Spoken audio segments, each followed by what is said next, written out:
Have you ever wondered why some rose bushes are covered with stunning blooms from spring until fall, while others struggle with weak growth, yellow leaves, or only a few flowers?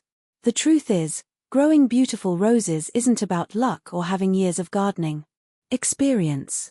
It's about understanding a few simple principles that make all the difference. Many beginners believe roses are difficult plants that require constant attention and expensive products. That reputation has discouraged countless people from planting them. But modern roses are much easier to grow than most people think. With the right care from the very beginning, they can reward you with months of colorful, fragrant flowers and become the highlight of your garden. In today's video, you'll discover proven methods that experienced gardeners use to grow healthy roses with strong stems, glossy green leaves, and continuous blooms throughout the growing season. Whether you're planting your very first rose or trying to improve bushes that never seem to perform well, these practical tips will help you avoid common mistakes and enjoy far better results. Let's begin with the most important decision you'll make before your rose even goes into the ground: choosing the right location. Roses absolutely love sunshine. Most varieties need at least 6 hours of direct sunlight every day, and even more is often better. Morning sun is especially valuable because it quickly dries dew from the leaves, reducing the chance of fungal diseases such as black spot and powdery mildew. When selecting a planting site, avoid placing roses too close to large trees or dense shrubs. Those plants compete for water and nutrients, and their shade limits flowering. A rose forced to compete with aggressive roots rarely reaches its full potential. Good air circulation is another essential factor. Roses appreciate fresh airflow moving around the foliage because it helps keep leaves dry after rain and lowers the risk of disease. However, strong, constant winds can damage young shoots and dry out the soil too quickly. A location that offers gentle air movement without harsh exposure is ideal. Now let's talk about soil. Healthy roses begin with healthy roots, and healthy roots need loose, fertile, well-draining soil. If water sits around the roots for long periods, they may begin to rot, weakening the entire plant. Before planting, loosen the soil deeply. Mixing in compost or well-rotted organic matter improves both drainage and fertility. Compost also encourages beneficial microorganisms that gradually release nutrients and improve soil structure over time. If your soil is heavy clay, adding compost can make a dramatic difference. Sandy soil benefits as well because organic matter helps it hold moisture longer between waterings. When it's finally time to plant your rose, resist the temptation to dig only a shallow hole. The planting hole should be wide enough for the roots to spread naturally without bending or crowding them together. Carefully place the rose into the hole and position it at the correct depth. In colder climates, the graft union is often planted slightly below the soil surface for additional winter protection. In warmer regions, it may remain just above ground level depending on local recommendations and the type of rose you're growing. As you refill the hole, gently firm the soil to eliminate large air pockets around the roots. Then, water deeply. This first watering helps settle the soil and ensures good contact between the roots and their new growing environment. Many beginners make the mistake of watering lightly every day after planting. Surprisingly, this can create shallow roots that remain near the surface, making the plant less resilient during hot weather. Instead, encourage deep root development by watering thoroughly but less frequently. Deep watering teaches roots to grow downward where moisture remains available longer. Another simple step that produces remarkable results is adding mulch around the base of the plant.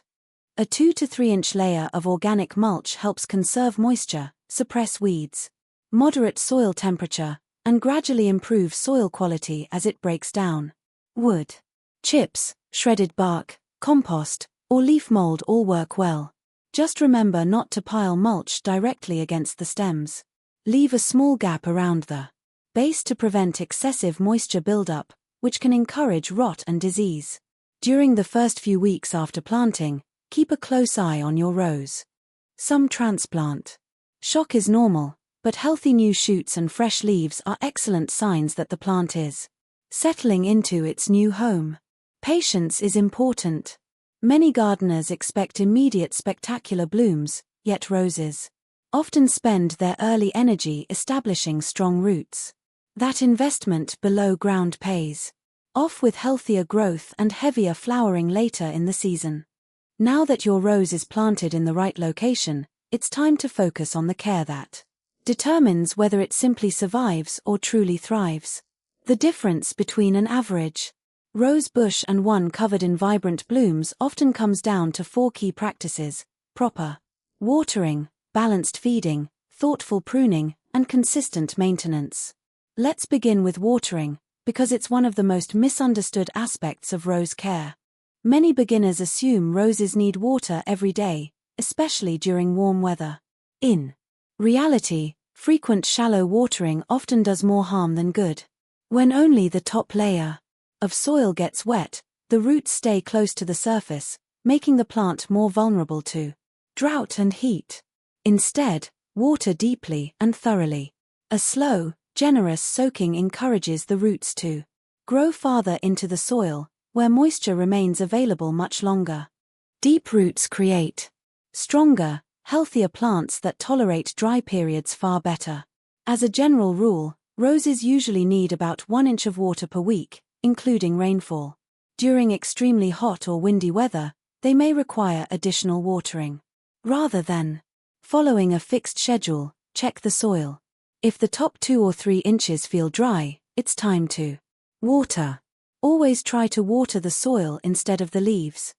Wet foliage can encourage fungal diseases, especially if moisture remains on the leaves overnight. Morning is the ideal time to water because any splashed leaves have plenty of time to dry before evening. Next comes feeding. Roses are vigorous plants, and producing beautiful flowers requires energy. That's why regular fertilization plays such an important role. In early spring, when new growth begins, apply a balanced fertilizer designed for flowering plants or roses. This first feeding supports the development of strong stems and healthy foliage. As flower buds begin to form, continue feeding according to the instructions on the product you're using. Many gardeners fertilize every 4 to 6 weeks during the active growing season. However, more fertilizer doesn't always mean more flowers. Applying excessive nitrogen often produces lush green leaves but fewer blooms. A balanced nutrient supply is much more effective than trying to force rapid growth. Organic fertilizers can also be excellent choices. Compost, well-rotted manure, fish emulsion, and other natural products gradually release nutrients while improving soil health. Over time, one simple habit that experienced rose growers rarely skip is deadheading. Once a flower fades, remove it before the plant begins producing seeds. Seed production requires valuable energy that could otherwise be used to create new flower buds. When removing spent blooms, make your cut just above a healthy outward-facing leaf with 5 leaflets whenever possible. This encourages fresh growth that develops outward instead of crowding the center of the bush. Over the course of the season, this small task can dramatically increase the number of flowers your rose produces. Pruning is another area that often intimidates beginners, but it doesn't have to. Think of pruning as helping the plant focus its energy where it's most productive. Remove dead, damaged, or diseased branches whenever you notice them. These stems won't contribute to healthy growth and may even become entry points for pests or diseases. Also remove weak, thin shoots that are unlikely to support quality flowers. By eliminating overcrowded growth, sunlight and fresh air can reach the center of the plant more easily. This improved airflow reduces humidity around the leaves, making fungal diseases less likely. Major structural pruning is usually performed while roses are dormant or just before vigorous spring growth begins. At that time, many gardeners shorten healthy canes and shape the bush to create an open, balanced framework. Throughout the growing season, however, light pruning and regular deadheading are often all that's needed to keep roses looking attractive. Now let's return to mulching, because its benefits continue well beyond planting day. As mulch slowly breaks down, it feeds the soil while reducing evaporation. During hot summer days, mulched soil remains cooler and retains moisture much longer than bare ground. It also prevents weeds from competing with your roses for nutrients and water, reducing maintenance throughout the season. Keep an eye on your mulch layer and replenish it whenever it becomes thin. Another valuable habit is simply observing your plants. Spend a few minutes each week looking closely at the leaves, stems, and flower buds. Healthy roses usually tell you what they need long before serious problems develop. Bright green leaves, sturdy stems, and steady new growth indicate that your care routine is working. If you notice yellowing leaves, poor flowering, distorted new growth, or unusual spots, investigate early. Small issues are almost always easier to correct before they become major problems. Finally, remember that consistency is far more important than perfection. You don't need expensive equipment or dozens of specialized products to grow magnificent roses. A regular routine of deep watering, balanced feeding, deadheading, light pruning, and careful observation will reward you with stronger plants and an abundance of blooms throughout the season. Now that your roses are receiving the right amount of sunlight, water, and nutrients, there's one final step to keeping them healthy and beautiful all season long: protecting them from problems before those problems have a chance to take hold. One of the greatest secrets experienced gardeners know is that prevention is always easier than treatment. Instead of waiting until leaves are covered with spots or insects have damaged new buds, they inspect their roses regularly. Even spending 5 minutes each week looking closely at your plants can make an enormous difference. Start by examining the newest growth. Healthy young leaves should be vibrant, evenly colored, and free of holes or discoloration. Then check the undersides of the leaves, where many insects prefer to hide. Finally, look over the flower buds and stems for anything unusual. Early detection allows you to solve small issues before they spread throughout the entire plant. One of the most common pests you'll encounter is the aphid. These tiny insects gather on tender new shoots and flower buds, feeding on the plant's sap. A small number usually won't cause serious damage, but large populations can slow growth and distort developing flowers. Fortunately, aphids are often easy to control. A strong stream of water from a garden hose can wash many of them away. Encouraging beneficial insects such as ladybugs also helps keep aphid populations under control naturally. Spider mites are another pest that sometimes appears during hot, dry weather. Because they're extremely small, gardeners often notice their damage before seeing the insects themselves. Tiny pale dots on the leaves, followed by fine webbing, are common warning signs. Maintaining consistent moisture and occasionally rinsing dusty foliage can make conditions less favorable for spider mites. Now let's talk about diseases. Black spot is probably the disease that concerns rose growers the most. It usually begins as dark circular spots on the leaves, followed by yellowing and premature leaf drop. Powdery mildew is another familiar problem. It creates a white, powder-like coating on leaves and young shoots, especially during periods of warm days and cool, humid nights. The good news is that many disease problems can be greatly reduced by following the simple habits you've already learned. Water at the base of the plant rather than soaking the foliage. Allow enough space between roses so air can circulate freely. Remove fallen leaves from around the base of the bush, especially if they show signs of disease. Prune overcrowded growth to improve airflow and sunlight penetration. These basic practices create an environment where diseases are far less likely to thrive. Another important habit is keeping your garden clean. At the end of each flowering cycle, remove faded blossoms and damaged leaves. Don't allow diseased plant material to remain beneath the bush, where fungal spores can survive and spread. Healthy garden hygiene is one of the easiest and most effective forms of disease prevention. As summer progresses, many beginners become discouraged when flowering slows down. They assume the blooming season is ending. In reality, roses often bloom in cycles. After producing a flush of flowers, the plant naturally pauses before beginning another round of growth. During this resting period, continue watering consistently, remove spent blooms, and provide proper nutrition if needed. With good care, many modern rose varieties will reward you with repeated waves of flowers until autumn. Now let's look at some of the biggest mistakes beginners make and how you can avoid them. The first mistake is planting roses where they receive too little sunlight. No fertilizer can compensate for insufficient light. The second is overwatering. Constantly soggy soil deprives roots of oxygen and increases the risk of root diseases. The third mistake is forgetting to prune.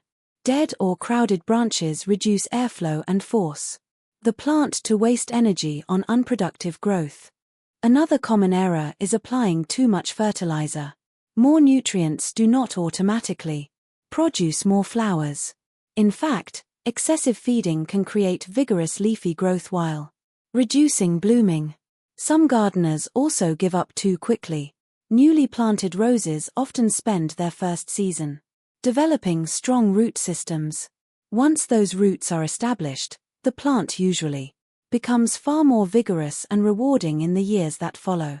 Patience truly pays off. Perhaps the most valuable lesson of all is understanding that healthy roses are built through consistency rather than perfection. You don't need to spend hours in the garden every day.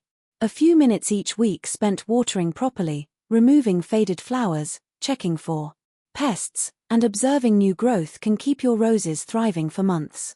Over time, you'll begin to recognize the subtle signals your plants give you. You'll know when they need water, when they're preparing for another flush of blooms, and when a small problem should be addressed before it becomes serious. Gardening is a skill that improves with every season, and roses are among the most rewarding plants you can grow. Every new bud, every fresh bloom, and every healthy branch is proof that your care is making a difference. If you're just getting started, don't be afraid to make mistakes. Every experienced rose grower has learned through trial and observation. The important thing is to keep learning, stay consistent, and enjoy the process. Before long, you'll be walking through your garden surrounded by healthy bushes covered with colorful, fragrant flowers from late spring until the very end of the growing season. If you found these tips helpful, be sure to give this video a like and subscribe for more practical gardening advice, proven growing techniques, and simple methods that help every gardener achieve healthier plants and bigger, more beautiful blooms. Thanks for watching, and happy gardening!